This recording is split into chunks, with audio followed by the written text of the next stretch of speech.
امروز تو بروکسل یک کنفرانسی بوده دیروز، این ویکند تحت عنوان برخی از این نوشته آقای دوشوکیه، برخی از امضا کنندگان بیانیه شورای ملی تصمیم در کنفرانس دولت الاهواز در بروکسل شرکت کردند. آن هم 4 روز بعد از انتشار بیانیه بفهمید. آقای آرش عکسشو بفرستید لطفا. آرش عکسشو باید بفرستم. این ببینید پرچمشون هم ببینید. اینها کسایی هستند که عرضم به حضورتون اون قرارداد آقای نادر زاهدی عضو شورای مرکزی حزب مشروطه ایران، مایا زمانی محقق مترجم عضو عفو بین الملل، فرخ زندی کی عکسو فرستادم آرش برات و ویدیوهای کنفرانس هم هست که من میتونم نمایشش بدم. تشکیل دولت و حکومت‌های مستقل کردستان، الاهواز، آذربایجان جنوبی، بلوچستان، ترکمنستان جنوبی، کاسپین و غیره. خاک بر سر من که همه پیشبینی‌هام به حقیقت پیوست. آرش این ویدیو رو برداشتی الان آماده کردی؟ ویدیو رو نگاه کن. خاک بر سر من که پیشبینی‌هام یکی بعد از دیگری. امیدوارم این آقای محمد فریبرز باشن اینجا و جایی نروند. آقای آرش اگه گرفتی پیامامو یه خبر به من بده لطفا. من یه فیلم فرستادم برای شما. بله دارن آماده. قشنگ اسم استان ایران هم برداشته میشه، کشور کاسپیان. کشور ایران یعنی اونجایی که مخصوص فارسی زبان هاست کشور کاسپیانه.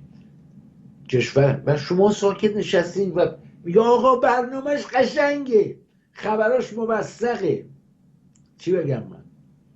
یه خودی بیشتر حرف بزنم میگه آقا تو حسودیت میشه، یه خودی بیشتر حرف بزنم میگن تو رو راد ندادن.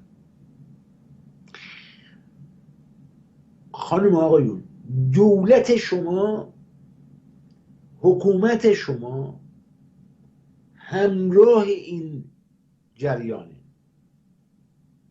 یعنی این فیلمی که الان شما میبینید جمهوری اسلامی با این حرکت همراه، مقابلش نیست.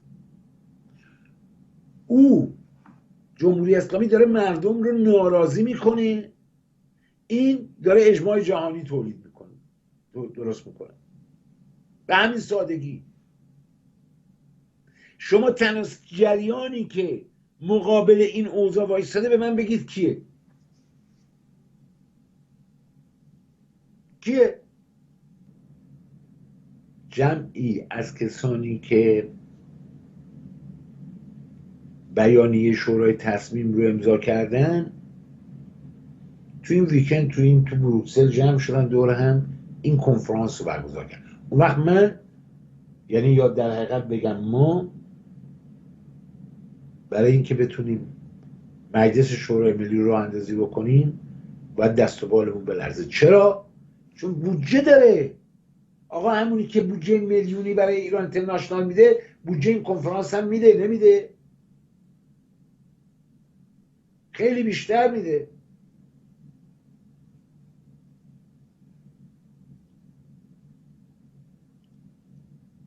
آقای آرش فیلم ها آماده نشو.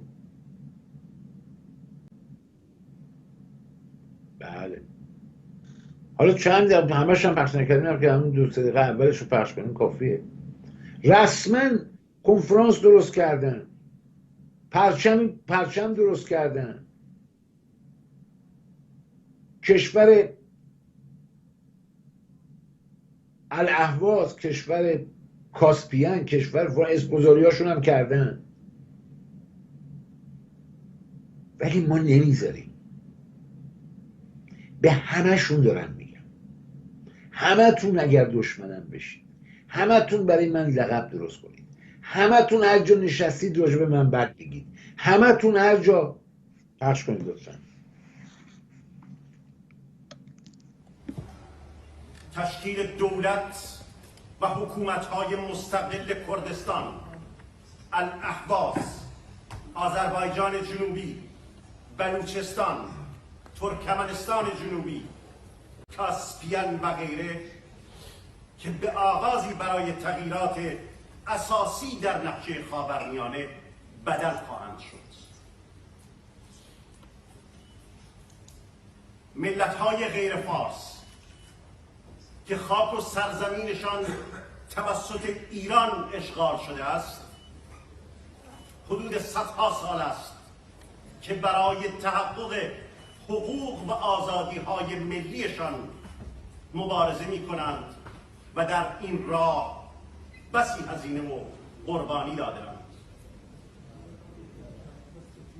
نزدیک به یک قرن است که سرزمین‌های ما ملل غیر فارس توسط ملتی زیادخواه و اشغالگر به نام فارس و فارسستان و تحت عنوان ایران و ایرانی اشغال شده و جدای از غارت و چپاول ثروت منابع و معادن این ملل سرکوب و خفقان و زندان و اعدام را نیز برای من به ارمغان آوردم.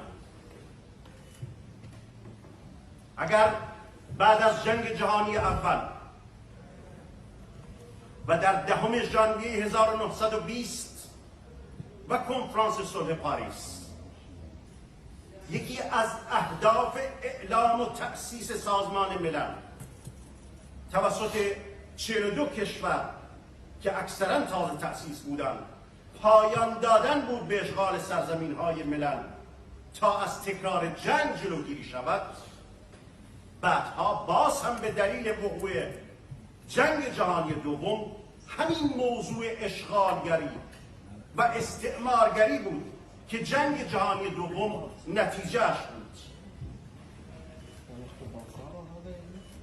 و نتیجه جنگ جهانی دوم این بود که یک بار دیگر چندین کشور از زیر سلطه اشغالگری رهایی یافته و تحت عنوان دولت‌های تازه تأسیس به عضویت سازمان ملل در آمدند.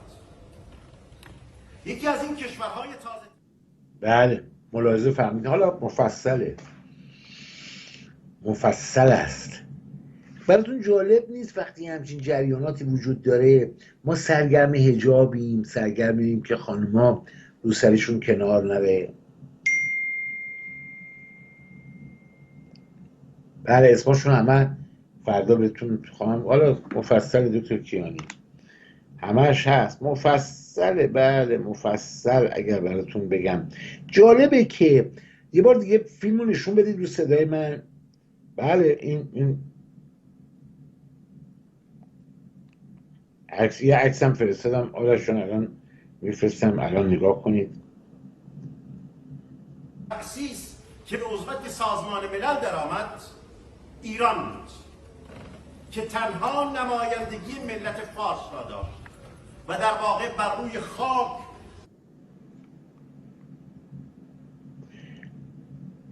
آقای آرشی عکسم فرستادم.